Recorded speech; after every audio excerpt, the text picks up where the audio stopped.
transformation, societal transformation, and Pakistan was the ally during the Cold War, the US ally consistently, despite Russia, India, and even China.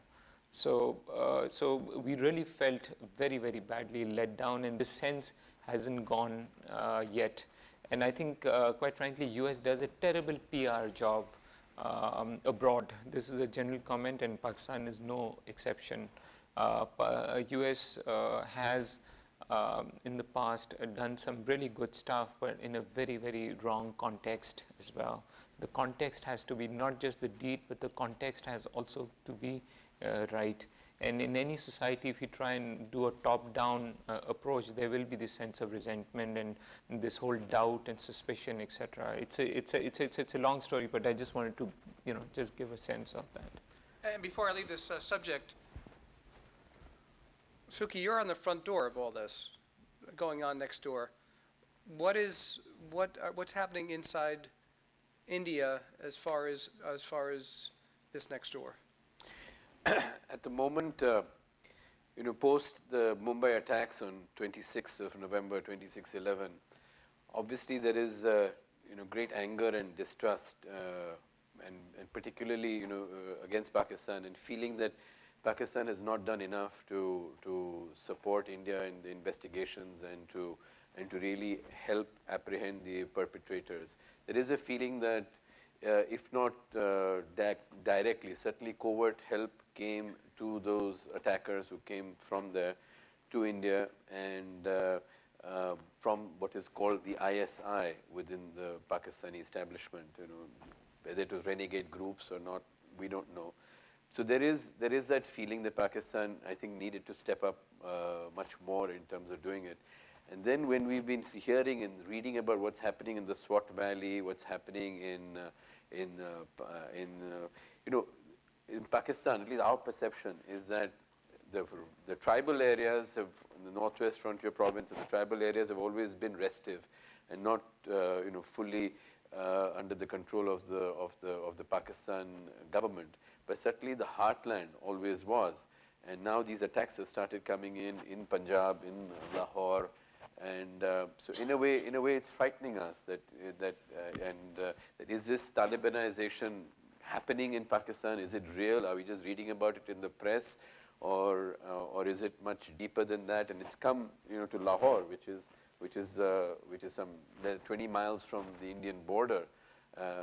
So you have attacks happening there in terms of blowing up the police headquarters and what have you. So in a way, the feeling is that this is a monster, Frankenstein, that has been created, and it is now getting out of control. And a feeling that we hope and we pray that whatever is now happening in terms of the offensive against the Taliban in the Swat Valley, the Pakistani establishment actually wakes up and realizes that the real danger to Pakistan, which is what the Americans have been saying to Pakistan, to the Pakistani military particularly, that the real danger is not from your border, your eastern border with India. Your real danger is really what's happening in terms of the influence of the Taliban, or whether it's Al-Qaeda or whatever. And I think the attention needs to be on weeding out any groups, whether it is those who want to use terror in Kashmir, or who want to use it within Pakistan, or want to use it within Afghanistan, anywhere. I think because the targets just keep changing, so I think it's very important if we can all come together, the Pakistani establishment, of course the Americans and the allies, and India to fight it in a unified way. Then I think that's the only way we're going to be able to stamp it out. And so we really hope and wish that it is this change and the shift will come about in their thinking. Before I go to another question, any questions from the audience? Yes. We all know about the offensive SWAT now. I'm just wondering, from all of your perspective,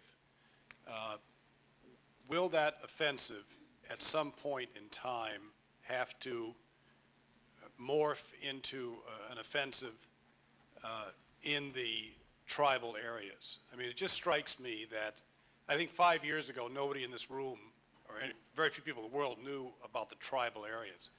And it just strikes me from what I've read about the area that you have what sounds like a recipe for permanent disaster unless those tribal areas are somehow brought under some type of governmental control.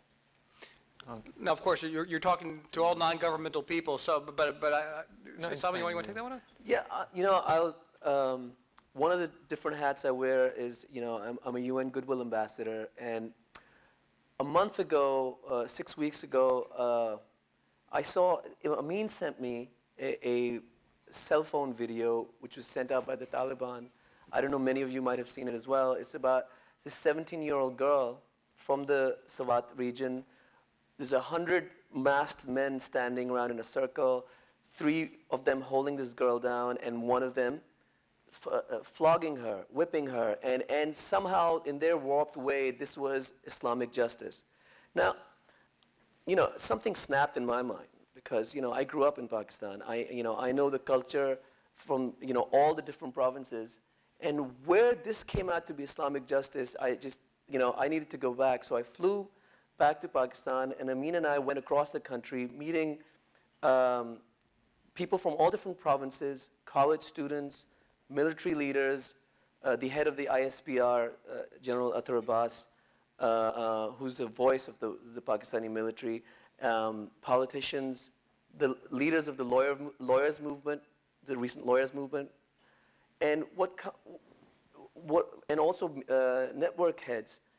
And we said that, look, if there's a state of denial that actually this violence in Pakistan is happening as a result of the drone attacks, which there's definitely, there's truth to that, because the drone attacks bring about a lot of collateral damage.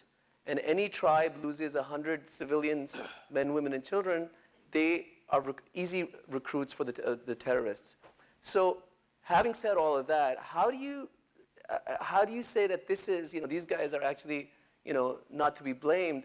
And while I was there, there was a general disgust because one of my friends who runs Geo Television ran that cell phone video on the news. And when people across the country saw this video, you know, the support for the Taliban went down overnight. And that also empowered this military action, which is happening now in the northern. This is the first time the military really has gone up there for sustained offensive against the Taliban. And you know, amongst the Taliban is all the other militias and the Al-Qaeda people.